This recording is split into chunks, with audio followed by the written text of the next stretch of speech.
Coming up, we've got Congressman Dan Newhouse, a Republican of Washington. He's an Appropriations Committee member and a member of the Select Committee on U.S.-China Competition. Representative Newhouse, good morning. Good morning. Pleasure to be with you. Thank you for joining us. Absolutely. I wanted to start with the latest on the continuing resolution. Where does it stand in the House right now, and what do you think needs to be done? Well, as you know, we voted on that, and it failed, it was a CR until, I believe, next March, which included some provisions to help secure our elections. Both things are important, and I'll tell you why, Mimi. It's important that we don't shut the government down. I think it's proven over history that every time that happens, it just costs the American people a tremendous amount of money. And so keeping things going is important, and I'm very certain that the Speaker, our leadership, is working right now to come up with another plan so that we can move forward. I've heard lots of talk about and discussions that we will have something by midweek. Exactly what that package looks like, I don't know. But I just want to make sure that people understand it's important that the government stays open. You know, the Republican policies and priorities are reflected in what we will be passing on through a continuing resolution. We have done a lot to reduce some of the overspending of the federal government. We've made sure priorities in place, like spending for our military, spending for veterans, which is important to me, spending for the agricultural industry as well as rural communities. Those things will continue on through a short continuing resolution where we will give us time with the Senate and the House to come together with our next year's appropriations bills. Well, would you be willing to vote for a clean CR then, Congressman? Like I said, I think it's important that we take steps to secure our election. There are many things in place right now that ensure that. This was kind of emphasizing the fact that we need to do that. So I think that was important. But I think the things that we have in place, the policies, the requirements that we have in place, accomplish much of that. One thing that people have to realize, even if we pass some of the securing the elections provisions, it would be difficult for them to get through the whole process and to be in place within the next month and a half. And so that's the reality. But I think the American people want the confidence that our elections are secure. But like I said, closing the government, to me, does not make fiscal sense. It's not a responsible way to move forward. It costs us money that we don't have. And many people depend on the government to be open. So I think that should be our underlying priority. And you serve on the Select Committee on U.S.-China Competition. Can you talk about some of the initiatives that you're working on in that committee, and Sure. And what do you think can be passed in this Congress? Certainly. Well, one thing I think is very important, one of the issues I've been working on for, over 3 years now, and we've made a lot of progress, is the whole issue of the Communist Chinese Party and their purchasing of agricultural assets in the United States. We were just last week able to pass legislation that puts the Secretary of Agriculture on the Committee on Foreign Investments in the United States.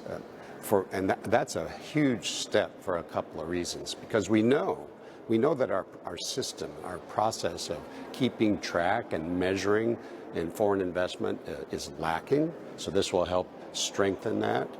But this will also put the Secretary of Agriculture in a place that he can flag those things that he sees or she sees, whatever the case may be, as threats to our national security, whether it be agricultural land purchases, involvement in our transportation, processing, biotechnology, all of the things that are important for our secure food supply. And that truly is an issue of national security. One of the things that we've seen is some of these purchases and intended purchases of agricultural assets are near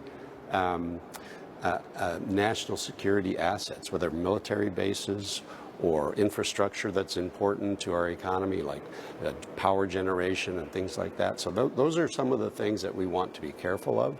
The underlying reason for why this is important is that we have seen an increase by a factor of 10 of investments by the CCP in the United States over the last decade in our agricultural industry. And so I think that our response to that here is a very, very important step forward.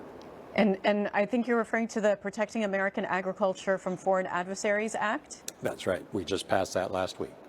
And what are the chances it's going to pass the Senate and be signed by the president? I think very good. This has been a bipartisan issue. It passed with 269 votes in the House. There's an identical bill in the Senate. And so I think our chances of this being signed into law are actually quite good. And there's also efforts to ban Chinese-made drones. Why is that? Well, we passed several bills last week that address the relationship we have with the Communist Chinese Party, with China, whether it's the drones, whether it's electric vehicles, American institutions and how they respond to some of the pressures from things like the Confucius Institutes, the kinds of things that are important to society in the United States of America. China having a dominant role on technology like drones that the military is dependent on, for instance, and local law enforcement and people throughout the country, puts us in kind of a precarious position when it comes to national security. So we want to make sure that our domestic industry can compete, can be strong, and that we can be more confident in the machinery and technology that we depend on a daily basis can be American-made. And finally, Congressman, where do you stand on the Farm Bill, and what are the major issues there?